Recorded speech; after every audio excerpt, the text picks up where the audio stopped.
World brain day.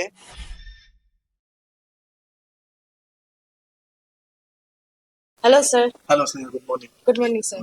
Sir আজকে world brain day, তো world brain day নিয়ে বা ব্রেন নিয়ে যদি আপনি কিছু বলতে চান। আজকে হচ্ছে 22শে জুলাই ওয়ার্ল্ড ব্রেন ডে। এই দিনটার ইম্পর্টেন্স হচ্ছে যে ব্রেন বা নিউরো সায়েন্সেস রিলেটেড বিভিন্ন বিষয় নিয়ে অ্যাওয়ারনেস বাড়ানো। তো এবং এই এই বছরের যে ওয়ার্ল্ড ব্রেন ডে যে theme, access access to to all, এটাও খুব ইম্পর্টেন্ট, একদম পার্টিনেন্ট। কারণ হচ্ছে ব্রেন আমাদের কিন্তু শরীরের সব থেকে ইম্পর্টেন্ট অর্গান। ব্রেন আমাদের ভাবায়, কিন্তু ব্রেনের হেলথ নিয়ে কিন্তু আমরা খুব একটা ভাবি না।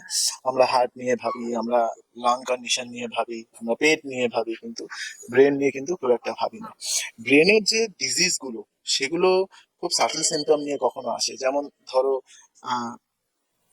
বয়স্কদের ক্ষেত্রে যে ডিমেনশিয়া বা পার্কিনসন, মেমোরি, মনে রাখতে অসুবিধা হওয়া বা মুভমেন্টে অসুবিধা হওয়া, ব্যালেন্সে অসুবিধা হওয়া, অনেক সময় এগুলো আর্লি সিমটম গুলোকে আমরা ইগনোর করে যাই। তো সেটা একদমই ঠিক নয়, কারণ আজকের দিনে ইন্টারনেট যখন আমাদের হাতে এত ইজিলি অ্যাভেলেবল, তো we have ample access to all this informations. হ্যাঁ, আর আর আর যেগুলো ব্রেনের অ্যাকিউট রোগ, যেমন এপিলেপসি, স্ট্রোক। এপিলেপসি আজকের দিনে, এটা আমার বলতে খারাপ লাগে যে আজকের দিনেও এপিলেপসি অনেক ক্ষেত্রে সমাজে ভগবানের অভিশাপ বা একটা ট্যাবু হিসাবে ভাবা হয়। তো আজকের দিনে আমরা এত কিছু সম্বন্ধে জানার আমাদের স্কোপ আছে, with all credit to internet, কিন্তু এইগুলো ব্যাপার আমরা ইগনোর করি।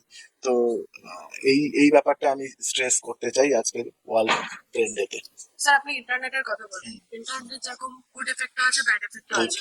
তো আর আজকের দিনে একটা হট টপিক হলো কি এআই, আর্টিফিশিয়াল ইন্টেলিজেন্স। তো আপনি ইন্টারনেট বা আর্টিফিশিয়াল ইন্টেলিজেন্সের ব্রেনের উপর কি এফেক্ট পড়ে সেটা নিয়ে খুব ইম্পর্টেন্ট জিনিস বললে। এটা নিয়ে ব্রেনের উপর কি এফেক্ট পড়ে সেটা বলার আগে আমি একটা ইম্পর্টেন্ট জিনিস বলতে চাই, যে আজকে এআই অ্যাপ, এত চ্যাট জিপিটি বলো, গুগল জেমিনাই, যাই হোক, তো এগুলোর অ্যাক্সেস আমাদের কাছে এত ইজি যে অনেক ক্ষেত্রেই দেখি পেশেন্ট তার রোগ সম্বন্ধে জেনে আসে, বা আমরা যে ট্রিটমেন্ট দিই সেটা ওখানে গিয়ে মানে তারপর আবার ওটাতে ভেরিফাই করে আসে। এটা খুব ভালো প্র্যাকটিস। এটা খুব ভালো প্র্যাকটিস এই জন্যই যে আমি চাই না কেউ অন্ধের মতো ট্রিটমেন্ট আমি যেটা দিচ্ছি সেটা নিক। অবশ্যই তার ভেরিফাই করার অধিকার আছে, এবং সেটা হওয়া উচিত, এবং তার রোগ সম্বন্ধে তার জানা অবশ্যই অধিকার আছে, এবং সেটা জানতেও হবে। এই দিকগুলো এর খুব ভালো, যে আমাদের আমাদের নলেজটাকে বুস্ট আপ করছে।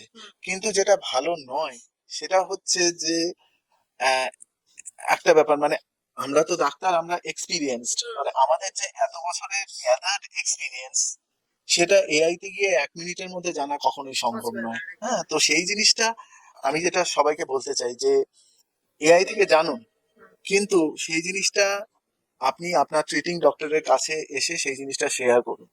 সেই ট্রিটিং ডক্টর নিশ্চয়ই আপনার যে গ্যাদার্ড নলেজ, সেটার যে যেখানে ল্যাকুনি, সেটা নিয়ে আলোচনা করুন ডাক্তারের সাথে, রাদার আপনি সেই ট্রিটমেন্টটাকে অ্যাকসেপ্ট করলেন কি না অ্যাকসেপ্ট করলেন সেটা নয়। আপনি ডাক্তারের সাথে আপনি যে নলেজটা গ্যাদার করলেন সেটা নিয়ে আলোচনা করুন। ঠিক আছে। ঠিক আছে।